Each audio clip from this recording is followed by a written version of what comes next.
Protège ton cœur. Comment?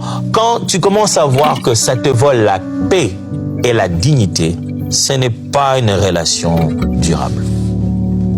Si tu es dans une relation, ça doit être la paix. Quand je dis la paix, ça ne veut pas dire qu'on se prend pas la tête, on se discute pas. Oui, on se prend la tête, on discute. Un jour, on a même l'impression, mais pourquoi je suis dans ça? Et puis le lendemain, ta dignité est là. Tu es resté toi-même. Vous êtes cogné la tête, mais vous n'êtes pas passé en mode humiliation de l'un de l'autre. Où tu te sens dans une relation comme si tous les jours on essaie de te montrer que tu ne vaux rien. Il te faut encore plus d'efforts, plus d'efforts, plus d'efforts. Tu ne vaux rien. Tu ne te sens pas valorisé. On ne pense pas à ta part de bien-être.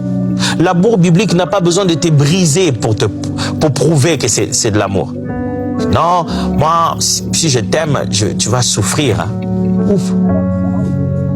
Si je t'aime, tu vas souffrir. Ça signifie quoi?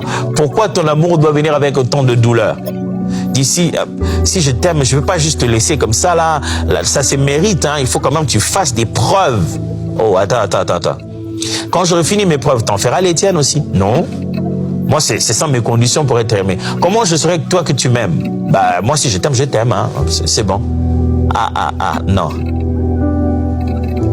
Si vous ignorez aujourd'hui un signal d'alerte, demain, ça deviendra une douleur qui va vous percer les cœurs. Des fois, on souffre non pas parce que la situation nous fait souffrir, mais on souffre parce qu'on se rend compte qu'on aurait pu ne pas. Il y avait eu des signaux et on ne les avait pas lus.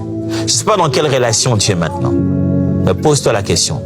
Est-ce que je suis en paix? Est-ce que ma dignité est respectée?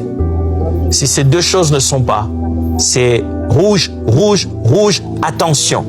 Parce que c'est ton cœur qui commence à être en danger. Pourtant, dans toute relation, garde ton cœur plus que toute chose. Tu ne dois pas donner ton cœur dans une relation et puis le cœur devient bafoué, détruit, sans aucune dignité qui perd la paix. Non.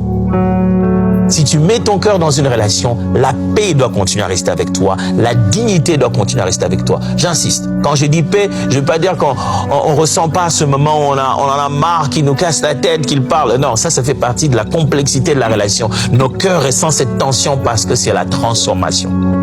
Je parle de la paix. De savoir que l'autre arrive, appelle, il existe. Et cela ne m'exige en rien de me mettre dans une sorte de panique et de chercher comment absolument me redresser parce que si je ne suis pas là, je ne suis pas comme ça, si je ne l'ai pas fait, on se sent comme contrôlé, sous pression, comme si on était esclave de quelque chose. Et sa dignité. Est-ce que tu vaux quelque chose? Tu ne peux pas être celui pour qui Christ est mort à la croix, a payé un prix aussi cher, être dans une relation où tu ne vaux rien. Tu ne vaux rien pour ses amis. Tu ne vaux rien pour ce fiancé, cette fiancée. Tu ne vaux rien pour cette relation. Tu ne vaux rien pour ce